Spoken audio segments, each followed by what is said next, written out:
1900 Firozabad India. Durga Prasad नाम के जमींदार के घर एक नन्हे बालक का जन्म हुआ, जिसके आने के बाद पूरे घर में खुशियां फैल गई। उस बच्चे का नाम लक्ष्मण रखा गया। बाप ने सोचा बच्चा बड़ा होकर उनका कारोबार संभालेगा, लेकिन वो जल्दी समझ गए कि उनका बच्चा कोई आम नहीं था। बच्चे का मन हमेशा बजरंगबली की भक्ति में ही लगा रहता था, लेकिन पिता को बच्चे का व्यवहार जरा पसंद नहीं आया। इसके बाद लक्ष्मण 12 साल की उम्र में घर से भाग गया और संन्यास लेने का फैसला किया, जिसके बाद उसकी जिंदगी के मायने पूरी तरह से बदल गए।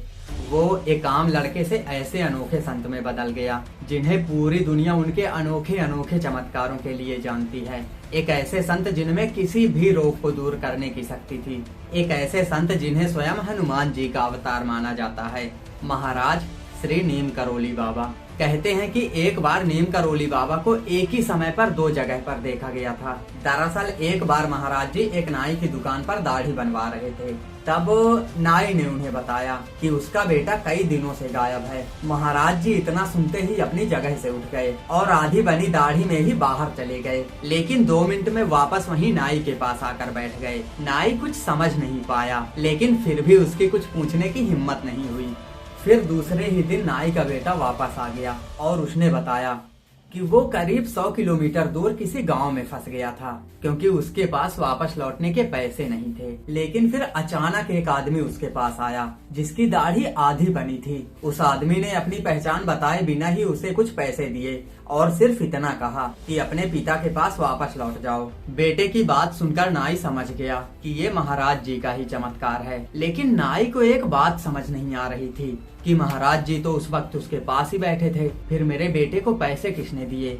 महाराज जी पर लिखी किताब द मिरेकल ऑफ लव में उनके शिष्य रामदास लिखते हैं कि महाराज जी के पास ऐसी कई शक्तियां थी जिनके कोई साइंटिफिक सबूत नहीं है, और महाराज जी की इन्हीं शक्तियों का पहला सबूत बना उत्तर प्रदेश का नीम करोली गांव, और इसी गांव के नाम पर महाराज जी का नाम बाबा नीम करोली पड़ा। इसी गांव में महाराज जी ने दिखाया अपना सबसे पहला चमत्कार।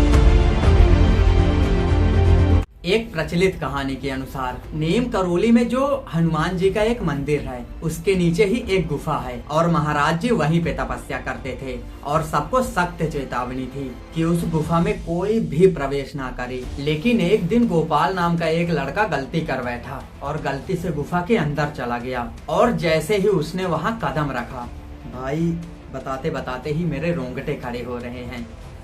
खैर आगे बढ़ते हैं। जैसे ही उसने अंदर कदम रखा, उसके सामने एक ऐसा दृश्य था जिसे देखकर उसकी सांसें थम गई। महाराज जी एक ऊंची चट्टान पर बैठे हुए थे। उनकी आंखें बंद थी और वो अपनी तपस्या में लीन थे। उनकी बॉडी पर सैकड़ों सांप रेंग रहे थे। कुछ सांपों ने उनके शरीर को कसकर जकड़ा हुआ था, कुछ सांप तो उनके मुंह में फुंकार मार रहे थे, लेकिन महाराज जी पर इन सब का कोई असर नहीं। ये खतरनाक दृश्य देखकर गोपाल डर के मारे कांप उठा और चीखते हुए बाहर भागा। महाराज जी उसके पीछे गए और क्या देखते हैं, गोपाल डर के मारे बेहोश पड़ा है और उसके आसपास कई गांव वाले खड़े हैं। सभी उसे उठाने की कोशिश कर रहे हैं, लेकिन उस पर किसी भी चीज का कोई असर नहीं है।